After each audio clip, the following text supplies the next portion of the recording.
All right, I want to talk about the second section in Chapter 12. It's called Measurement of Probability. This section is going to be pretty similar to our last one. We're just going to look a little bit closer into simplifying and turning our probabilities into percents. Recall that percents. Say that I return to my example from last time, where I was finding my probability of getting heads on a dice or on a coin. So my probability of heads. And I determined that that was 1 out of 2 because there's one outcome that I wanted and 2 total outcomes. And I can take my 1/2 and I can rewrite that as a decimal. And I can write that as a 0.5. And recall that when I wanted to turn it into a percentage, all I do is I move the decimal point 2 places over. And in order to do that, I end up with a 50%. And this is much more meaningful to me because I'm kind of used to hearing probabilities as percents. Let's do a little bit of a more complicated example, and we'll take it into a percent as we go. This time, we're going to look at a bag. And in the bag, it contains 5 black ping pong balls, 8 white ping pong balls, and 7 yellow ping pong balls. So in this case, we are going to look at our probabilities for these different events.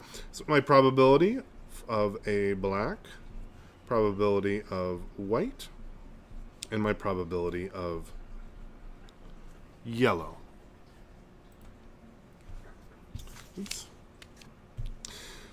So again, in this case, my black, I'm going to put 5, and underneath I write the total outcomes that I can get. So my 5 plus 8 plus 7, which is 20, right? Yep. So is 20.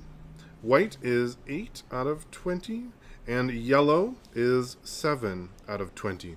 Now I'm not done because I can simplify these quite a bit. My number here, I can see that I can divide both of these by 5.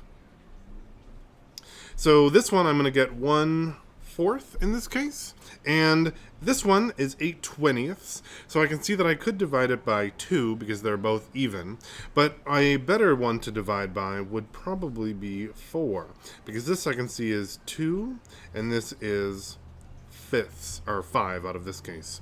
And lastly, 7/20. I can't really reduce that any more than it is now. 1/4, I can write that as a percent.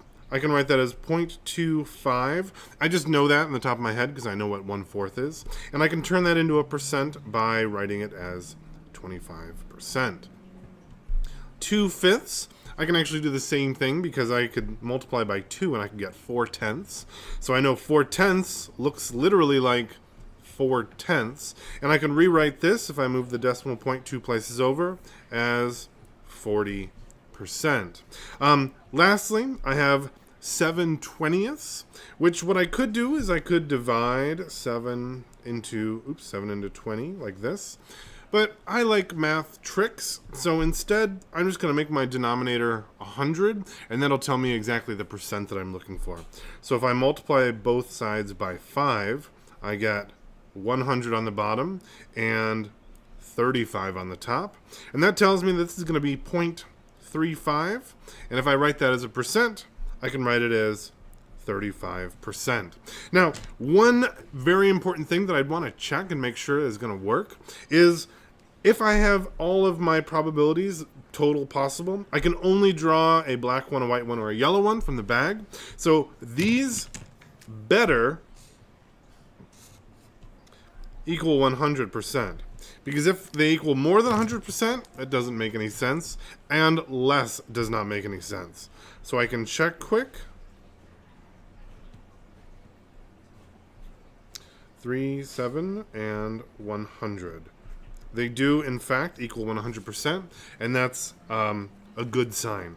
In this one, you're going to be continuing to look at probabilities along these different charts, and they're going to be asking for you to write them as probabilities and other kinds of numbers. So make sure that you simplify and write as percentages when you need to. All right, that's pretty much it. Go ahead and good luck.